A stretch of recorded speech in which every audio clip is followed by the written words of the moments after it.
কি অবস্থা তোমার? হঠাৎ এমন কথা? কি হয়েছে তোমার? আরে তেমন কিছু না, বাসা দিয়ে নাকি ছেলে দেখছে। তো কি হয়েছে? ছেলের নাকি সরকারি চাকরি আছে। থাকতে পারে, জানি না। ও আচ্ছা। তুমি এত কিছু কিভাবে জানলে? তোমার কাজিন বলছে। ও আচ্ছা, এইসব খবর ও ভালো রাখে। তোমার পরিবার তো মনে হয় রাজি।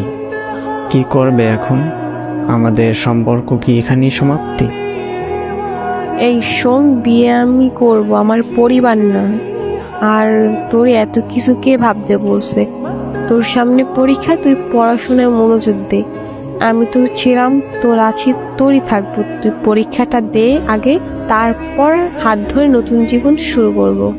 সত্যি তো? হ্যাঁ সত্যি। তোর হাত ধরছি কি অন্য কারো হয়ে যাবো এই জন্য নাকি?